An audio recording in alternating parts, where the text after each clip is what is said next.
kaming dalawa mag-aalaga sa'yo. Kaagad naman na sabi niya. Natigilan ako sa sinabi niya. Nakapagtataka lang kasi, iba na naman kasi ang kinikilos ni Dustin ngayon. Hindi na kami nagpaabot ng umaga pa sa ospital dahil inilabas rin kaagad ako ni Dustin. Wala din ako nagawa kundi ang pumayag na lang na bumalik sa bahay niya. Masyadong makulit. Si Danica, wala ka bang balak na daanan siya sa bahay nila Drake? Tanong ko sa kanya habang nasa loob kami ng kanyang kotse. Alam ko kung saan daan na ito ay patungo sa bahay niya. Si Danica ay nasa bahay pa ni Drake at walang kaalam-alam sa nangyari. Hindi man lang siya umimik. Patuloy lang ito nagmamaneho na parang walang narinig. Hinayaan ko na lang siya kaysa makipagtalo pa ako. Baka makasama pa sa akin. Nang uminto ang kotse ni Dustin, lumabas siya mula sa kotse at pinagbuksan ako. Ayoko pa sana lumabas pero inabot niya na kaagad ang kamay ko para alalayan niya ako ngunit tinabig ko naman ang kamay niya. Kaya ko na. Walang gana na sabi ko. Hindi ko nga alam kung bakit pumayag pa akong bumalik dito sa bahay niya. Pagkatapos ng ginawa niya, muntik nang mawala ang dinadala ko dahil lang sa napakawalang kwenta niyang pag-iisip. Ngayon, gusto pa yatang bumawi. Pagkatapos niya kaming paalisin sa bahay niya, pinababalik naman kami ngayon. Ano ba talaga nasa isip na lalaking ito? Kung makapambintang pa naman na nakikipagsaksa ko sa kanyang sariling uncle. My God, sumusobra na ang lalaking ito. Ano ba akala niya sa akin? Ganun-ganun na lang ba akong babae? Papatol na lang kahit kaninong lalaki? Yung dahilan niya kanina hindi pasado sa akin. Ilang akbang napatingala ako nang marinig ko ang boss ni Danica. Mommy! Tuwan-tuwa ito nang makita ako. Kalalabas niya lang sa kotseng itim. Naibaling kong aking paningin sa kasama ni Danica. Nakilala ko kaagad sa Drake nang tanggalin nito ang sunglasses. Mommy, hinatid po ako ni Tito Drake. Mahigpit na niyakap niya ako. Nginitian ko lang sa Drake. Salamat. You're welcome, Irish. Nakangiting sagot ni Drake kahit pa may mga pasa ito sa muka gawa ng mga suntok ni Dustin. Tila naman magkaayos na sila ngayon. Wala na ako nakikitang inis sa mukha ni Dustin sa mga oras na ito. Mabuti na lang talaga hindi siya pinatulan ni Drake. Dahil kung pinatulan siya ni Drake, ewan ko na lang kung makakatayo pa siya ngayon. Mommy, may sinabi po sa akin sa Tito Drake. Magiging ate na raw po ako? Totoo po ba, Mommy? Napangiti ako at saka marahang tumango. Talaga, Mommy? Totoo nga? Halos ayaw pa niyang maniwala. Yes, baby. Nakangiting sagot ko. Kumalas ito sa pagkakayakap sa akin at saka lumayo. Yes! Ate na ako! Yes! Nagtatalo nito sa tuwa habang isinisigaw ito. Yay! Ate na ako! Muli itong bumalik sa akin at saka muli akong niyakap. Thank you, Mommy! Mahigpit na yakap na naman ang natanggap ko. Gusto mo bang magkaroon ng kapatid? Opo, Mommy. Gusto ko. Gusto ko baby sister para paglaki niya, ako mag-aayos ng hair niya at saka ako rin ang pipili na maisusuot niya. Nakanguso pa na sabi nito. Nakatutuwa lang ang batang ito. Nang sulipan ko si Drake, nakangiti din ito habang pinapanood si Danica kung paano itong natuwa at kung paano ito ka-excited. Nang sulipan ko si Dusty, nakangiti din ito. Hindi nagtagal ang paglingon ko sa kanya dahil naiinis pa rin ako sa kanya. Parang ayoko muna siyang makita na 1 taon. Payakap nga sa baby ko. Nilapitan ni Dusty sa Danica ngunit bigla itong lumayo. Ayoko yakap sa'yo. Meron ka na ibang family. Di mo na kami love niya, Mommy. Nakataas sa mga kilay ni Danica habang nakapamewang sa daddy niya. Muling humakbang si Dustin para lapitan si Danica ngunit umatras lang din ito. Baby, wala ibang family si daddy. Sino ba nagsabi sa'yo niyan? Tanong ni Dustin sabay lingon sa akin. Pasimple niya ako sinamaan ng tingin. Pasimple din siya lumapit sa akin. Ikaw ba nagsabi kay Danny? Bulong nito sa akin. Totoo naman ang sinabi ko sa anak ko, Dustin. Bumubuo ka na ng sarili mong pamilya. Bakit mo pa ako o kami dinala dito sa bahay mo? Inis na tanong ko sa kanya ngunit mahina lang ang boses ko. Tanging kabilang ang nakaririnig. Saan ka naman nakarinig ng fake news? Pagmamaang-maangan nito. Hindi na mahalaga kung saan. Itanong mo sa sarili mo kung saan ko nakuha ang balita na iyan. Ang bilis mo namang makalimot or nagmamaang-maangan ka lang? Iniwan ko ito at nilapitan si Danica. Hinawakan ko ang kamay ng anak ko para dalhin siya sa loob. Ano pa nga ba magagawa ko kundi ang pumasok sa loob? Sa kwarto ni Danica kami dumiretso. Mula sa hospital kasi ipinadala ni Drake ang mga gamit ko.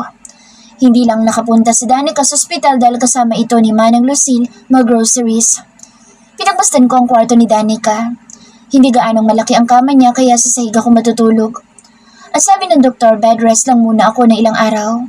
Hindi muna ako gagalaw ng gagalaw at tutulong sa mga gawaing bahay. Binigyan na naman ako ng gamot na pampakapit. Inayos ko mga gamit ni Danica at ang kanyang kama. Kahit papaano gagalaw pa rin ako kahit simpleng gawain. Pagkatapos kong ayusin iyon ay humiga na si Danica. Halata na ang antok sa mga mata niya. Wala lang kalahating oras na ibaling kong muli ang aking paningin sa anak ko. Tulog na kaagad ito. Nilapitan ko ito para umupo sa tabi niya. Hinaplas ko ang kanyang buhok. Pinagmasdan ko ang kanyang mukha. Napalingon ako sa pintuan ng may kumatok. Baka si Manang Isay. Manang Isay, ikaw ba yan? Pasok po. Sigaw ko. No, it's me, Dustin. Kagad ako napairap nang marinig ang boss ni Dustin. Ayoko nga siyang makita. Ang kulit ng lalaking ito. Hindi na ako umimik pa. Umalis ako sa kama ni Danica at naglatag na lang ng makapal na foam sa sahig. Sa sahig na lang ako hihiga dahil kulang ang kama ni Danica kapag doon pa ako humiga. Baka mahulog ako sa sobrang likot nitong matulog. Tapos na ako makapaglatag ng foam nang tuluyang buksan ni Dustin ang pintuan. Hindi ko siya sinulyapan. Hindi ka matutulog dyan. Puna niya. Tumingala ako sabay sinamaan ko ito ng tingin. Bakit naman hindi? Because you will sleep in my room. Room mo? Bakit doon mo ako pinatutulog? Nababalaw ka na ba? Yung fiancé mong patulugin mo sa kwarto mo, wag ako. Inirapan ko na naman ito. Irish, huwag mo nang patigasin pang lalo ang ulo mo. Napatingala na naman ako sa sinabi niya. Bakit kailangan sa kwarto mo ako matutulog? Kung pwede naman ako dito. Inis na tanong ko sa kanya. Para mabantayan at maalagaan kita. Sagot naman niya. Kaya kong bantayan at alagaan ang sarili ko. Hindi mo nga nagawa, diba? You're bleeding because you didn't care for yourself. Ako pa ngayon ang sinisi kung bakit ako nag-bleeding. Siya naman ang dahilan. Do you know why I'm bleeding? Because of you. You're just giving me stress. You're starting again. Just don't talk or you'll get even more stress. The only thing I'm asking of you is simple. Sleep in my room to finish the conversation. Sinundan ko siya ng tingin na magtungo ito sa closet at napaawang na lang alabi ko nang makita kong kinukuha niya ng mga gamit ko. Tumayo naman kaagad ako para sundan at pigilan siya, pero sa halip na tumigil ay isinanda lang niya ako sa pader at tinitigan ako. Huwag ka na makipagtalo pa, Irish. Alam kong matatalo ka lang dahil ako pa rin na masusunod. Whether you like it or not, doon ka na sa kwarto ko para mabantayan kita at maalagaan pa kita. I won't beside you 24 hours. Napapaos na bulong nito sa akin. Napawang ang labi ko at hindi nakapagsalita. Kanina lang tinatarayan ko ito pero ngayon, tila umatras ang dila ko at lumakas ang tahip ng dibdib ko. Lalo na nang titigan niya ako at bumaba ang tingin niya sa dibdib ko. Ngunit sandali lang iyon dahil binitawan din naman niya ako kaagad at nagpatuloy sa pag-aayos ng mga gamit ko para ilipat niya sa kanyang kwarto. Nang matapos ito, ay naglakad dito patungo sa pintuan, dala ang mga gamit kong naligpit niya. Natulala na lamang ako habang pinagmamasdan ang likod niya. Sundan ko siya ng tingin hanggang sa muli itong napaharap sa kinaroroonan ko. Lumipat ka na lang kapag nakapag-isip ka na. Wrong. You don't have to think because you have no choice. Isa lang ang choice mo. Ang matulog sa kama ko katabi ko. Confident na sabi nito. Nakasisigurado talaga siyang susunod ako sa kanya. Kahit pa nasa kwarto niya na mga gamit ko, wala akong pakialam. Hindi pa rin ako susunod sa kwarto niya. Hanggang sa antukin ako humiga ako sa inilatag kong higaan para matulog na. Kinaumagahan. Hihikab-hikab akong nagising ngunit nang mapansin kong ibang kama ang kinaroroonan ko, napabalikwas ako ng bangon. Hindi ito ang kwarto ni Danica. Nasaan ako? Sinuyod ko ang kabuuan ng kwarto. Kaagad na nag-sink in sa isip ko kung kanino ang kwarto na ito. Paano ko napunta dito? Breakfast in bed. Kaagad kong nilingon ng pinanggalingan ng boses. Si Dustin, kapapasok lang, may daladalang food tray. Kaagad kong kinunutan ito ng noo. Anong ginagawa ko dito? Paano ako napunta dito? Huwag mo na isipin kung paano ka napunta dito. I told you, dito ka na matutulog sa kwarto ko pero matigas ang ulo mo. Inilapag nito sa glass table ang dalang food tray. Kumain ka na habang mainit pa itong soup na niluto ko para sa'yo. Binuhat mo ko? Tanong ko ulit. Curious pa rin ako kung paano ako napunta dito. Ano pa nga ba? Binaba ko ang aking paningin nang mapansin kong top naked pala ang loko. Mas lumapit pa ito sa akin kaya napaatras ako. Hawak niya ang soup bowl at mukhang balak pa niyang subuan ako. Gumalaw ang kama nang umupo siya sa tabi ko. Lumayo naman ako sa kanya para hindi magdikit ang aming mga katawan. Kaya kong kumain mag-isa? Pagtataray ko pa rin dito. Hindi pa rin kasi mawala sa isip ko ang pagiging judgmental niya sa aming dalawa ng kanyang Uncle Drake. Hindi mawala sa isip kong pinagbibintangan niya kung nakikipag-sex kay Drake. Wala namang katotohanan kaya sobrang nakakainis. Ayokong ma-stress. Ayokong maulit muli ang pagbe-bleeding ko. Kaya pilit kong inaalis sa isipan ko ang bintang niya na iyon. Hindi ko na malayang nasubuan niya na pala ako. Huli na para tumanggi pa. Napatitig na lamang ako sa kanyang muka. Hindi ko maiwasan. Parang may bumubulong sa isip ko na titigan siya.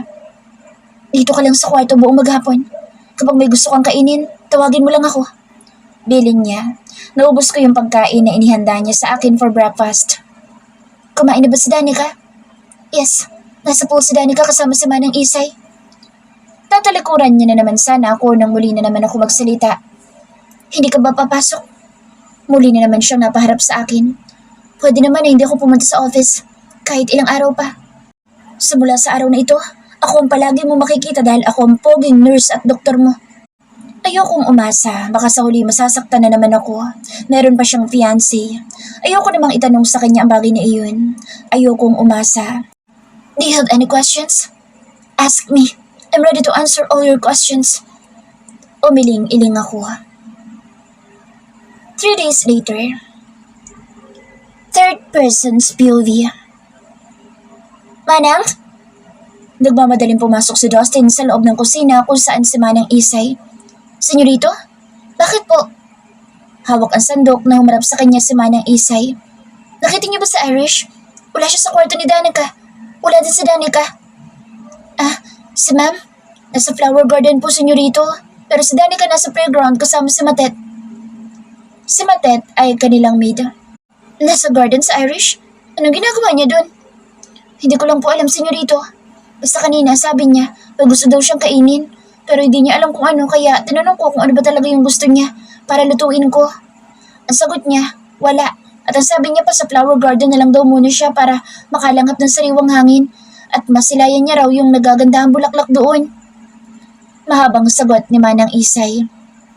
Dali-dali niyang pinuntahan si Irish sa flower garden.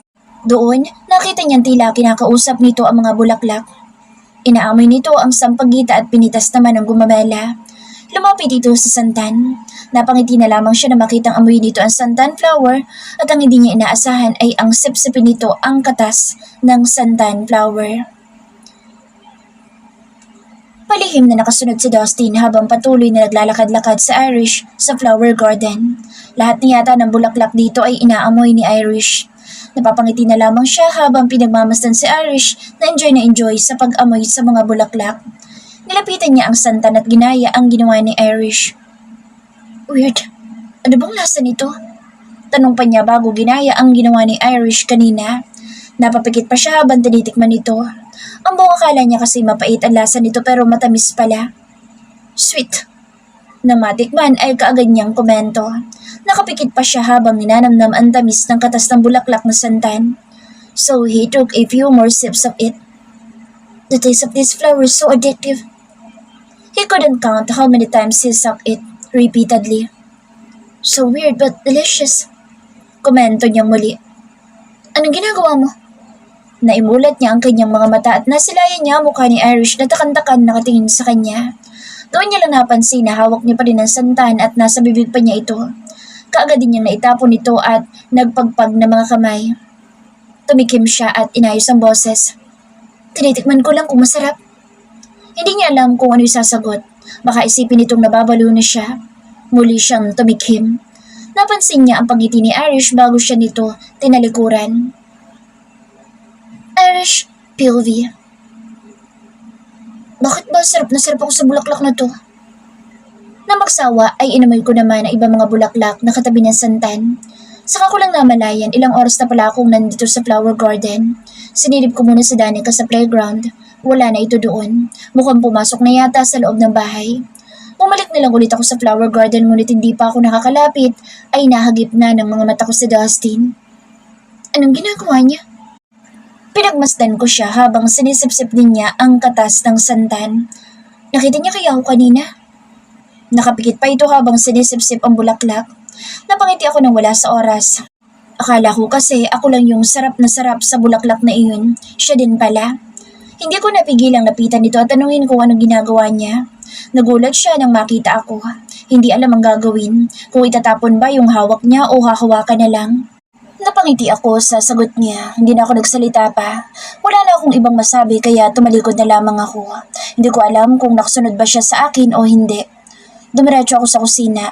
Nadatnan ko si Manang Isay kausap si Danica. Masaya at nagtatawanan ang dalawa nang dumating ako. Omi, nakakatawa po yung kwento ni Nani Isay. Sumbong kaagad sa akin ni Danica. Umupo ako sa tabi niya. Anong kwento ni Manang Isay? Bakit tawang-tawa ang baby ko? Kasi po, umingi po ako ng favor sa kanya na kwentuhan niya ako. Tapos ang sagot ni Nana Isay, may kwento ako pero secret lang natin to. Ang sagot ko naman po, ano pong kwento niyo? Ang sagot naman po ni Nana Isay, kaya nga secret kasi ayoko magkwento. Doon po ako sobrang natawa, Mommy. Hindi ko gaanong nag-gets ang sinabi ng anak ko pero bigla na lang ako natawa. Siguro natawa ako dahil hindi ko naintindihan ang sinabi ng anak ko. Ikaw talaga, puro kakalokohan.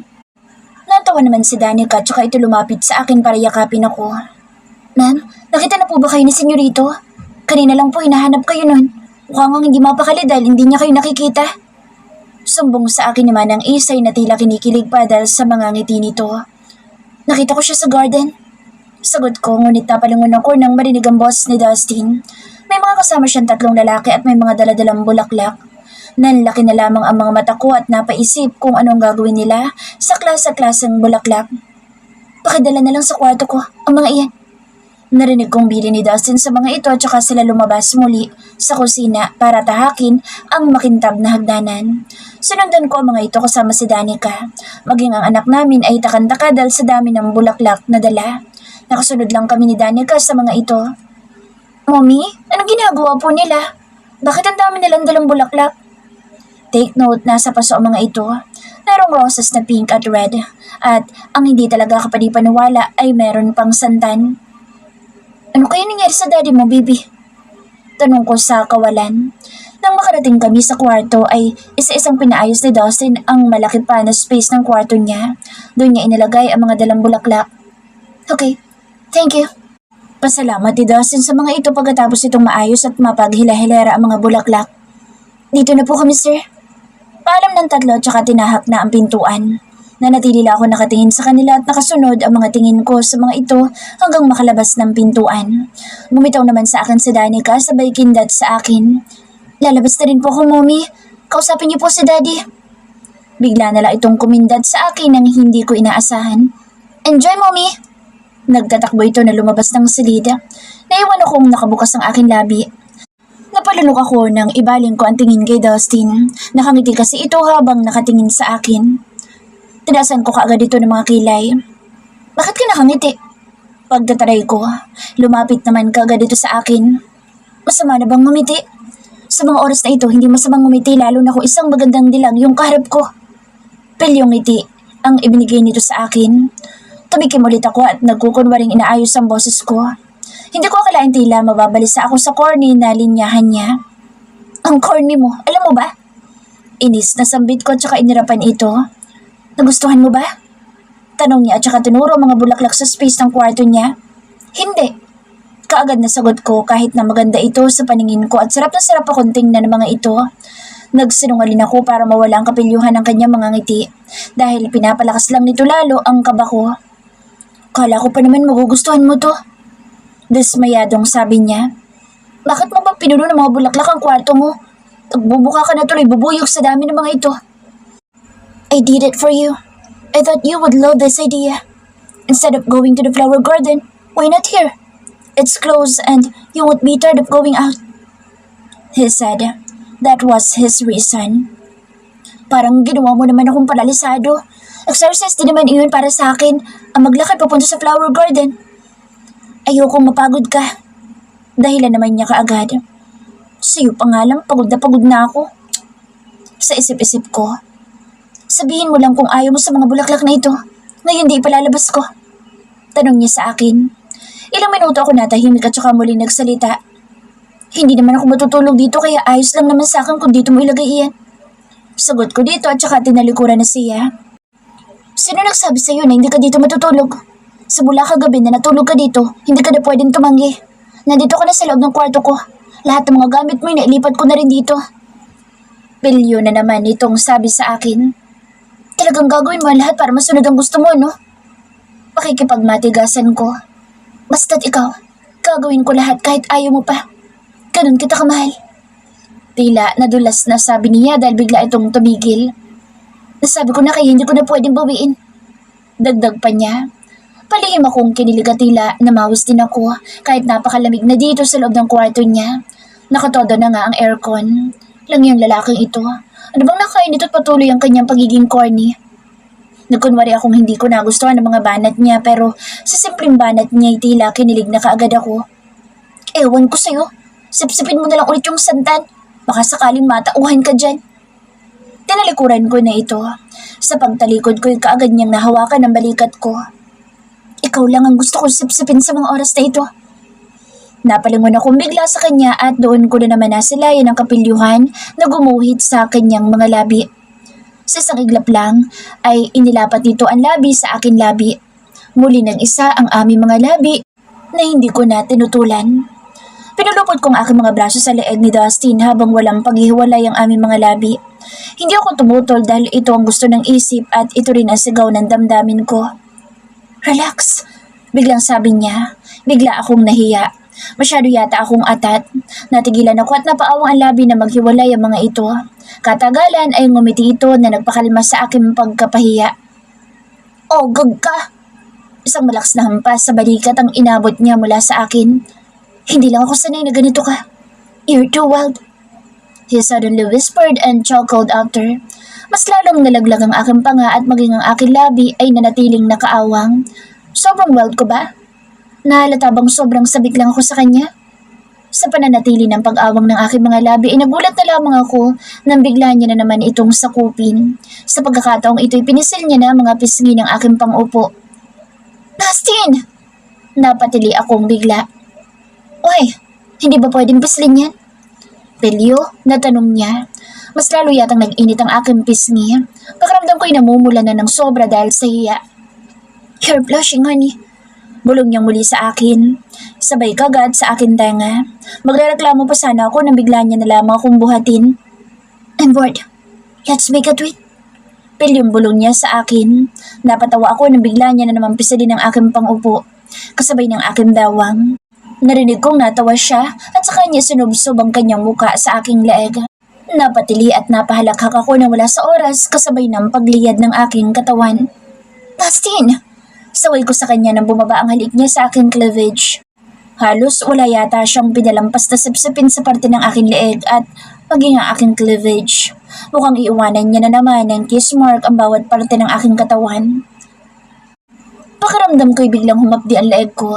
Naitulak ko siya ng bahagya ngunit huli na dahil nakalapat na pala ang mga likod ko sa malambot na kama. Nagkatitigan kami. Napatitig ako sa kanyang mukha, sa manipis at mapula niyang labi. Sa mga mata niya kung makatitig sa akin ay para na akong hinuhubaran. Lalong-lalo na sa ilong niya na napakatangos. Wala sa sariling inilapat kong aking daliri sa kanyang pointed nose. He bit his lip. Inaakit mo ba ako? Hinawakan niya aking kamay kaya't hindi ko ito nabawi at naalis sa kanyang ilong. Kagat ang labi ko napatingin sa kanya. Pinagapang niya ang kabay ko sa kanyang muka at saka ito inilapat sa kanyang labi. Hindi ko inaasahang sisipsipin niya ang daliri ko nang lumapat ito doon. I like the taste of your finger, honey. Bulong niya sa akin saka pinagpatuloy ang ginagawa nito. Anong ginagawa mo? Bigla akong kinabahan. Just trust me. You will like it. Napapaos na bulong niya pagkatapos niyang gumapang sa ibabaw ko at inilapat ang labi sa akin tenga.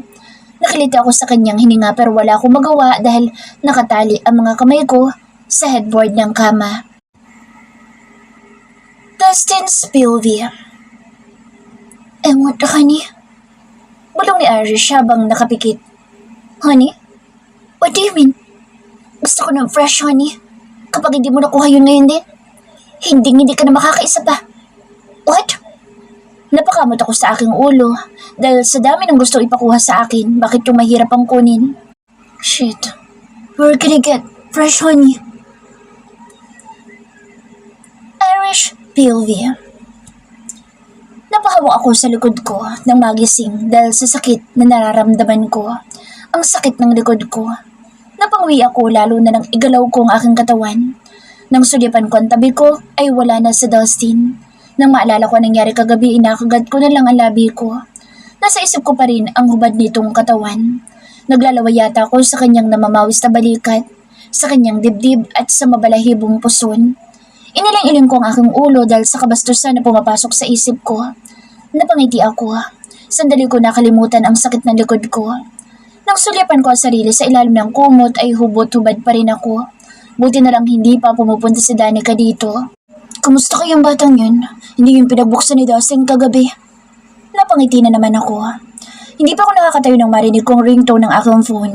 Nang tingnan ko kung sino tumatawag, napangiti ako nang makitang honey ang nakalagay doon. Nagdadalawang isip ako sagutin iyon pero dahil nagsuspetsa na ako si Dustin iyon, sinagot ko na lang. Siya siguro naglagay nito sa contacts ko. Yes, sagot ko. How's your morning? Boses iyon ni Dustin. Sabi ko na nga ba't siya nga. Masakit ang likod ko.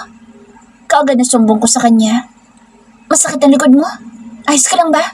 Ano pang masakit sa'yo? Na-feel ko ang pagkataranta niya sa kabilang linya. Ayos lang naman ako. Ngiting sagot ko. You sure? Hindi ba kailangan dalhin na sa ospital? Ospital? Likod lang masakit sa akin, dadalhin mo na kaagad ako sa ospital? Ang OA mo? Nakangiting sabi ko. Naninigurado lang. How about your... Kaagad na kumunot ang noo ko. Hindi ko maintindihan ang sinasabi niya. Your... Seryoso pa rin na sabi niya. Ano nga yun? Inis na tanong ko.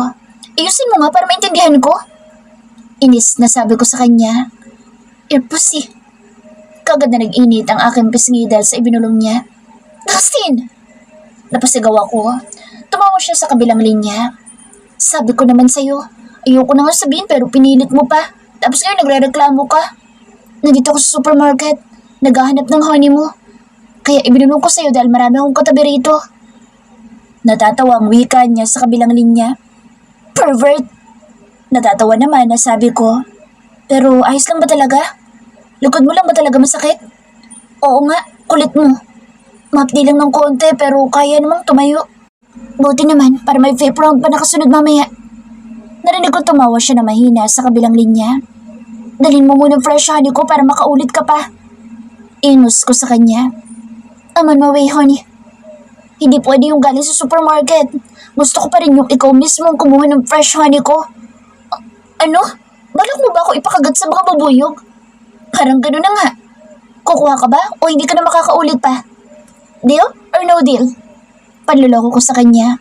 Okay, fine. It's a deal. Mas lalo ako natawa dahil hindi niya inurungan ang hamon ko. Hihintayin kita. Sana'y madala mo. Kung hindi, hindi ka na makakaulit. Pili ang ngiti ko kahit na hindi niya naman nakikita. Okay, honey. Wait for me there. Wala pa akong gusto na hindi nakukuha Irish. Even that fucking fresh honey, makukuha ko yan kapag gusto ko. Okay, I'll wait for you here, honey. Bye. What did you call me? Hindi na pwedeng ulitin. Next time, matuto ka maglinis ng tenga mo. Tanggalin mo lahat ng nakabara dyan sa tenga mo para marinig mo sweet words ko. Para sa'yo. Bye. Pinatay ko na kaagad ang tawag niya. Habang nakangiti na nakatitig sa screen ng aking phone. Ang laki ng ngiti ko. Abot sa tenga sa mga oras na iyon. Ngayon lang ako nakaramdam ng ganito. Ang sarap pala ng ma-in love. Ang saya at ang sarap sa feeling. Third person's POV. Kauwi lang ni Harold mula US. Nasa airport siya na may tumawag sa kanya. Number lang ito kaya nagdadalawang isip siyang sagutin ang call. Yes? Who is it? Tanong niya sa kabilang linya. Hindi na ako magpapaligoy-ligoy pa. Sasabihin ko ang gusto ko sabihin sa'yo. Boses ng babaeng narinig niya mula sa kabilang linya. Again, who's this? Hindi na importante na malaman mo kung sino ako. Ang mahalagay ang balita na sasabihin ko sa'yo ngayon. Anong importanteng balita? I know where your sister is. Sa Irish? Yes. Nasa sa Irish? Nasa bahay siya ngayon ni Dustin Wright. Sagot dito sa kabilang linya. Kaagad na kumunot ang kanyang noo dahil sa nalaman. Paano mong nalaman? Kung nasa bahay siya ng kaibigan ko, bakit hanggang ngayon hindi niya man lang sinasabi sa akin? Dahil pinagkaisahan ka nila. Alam mo ba kung anong ginawa ni Dustin sa kapatid mo? What? Naloloko lang ni Dustin ang kapatid mo. Pinagmamalupitan at ang masakit pa.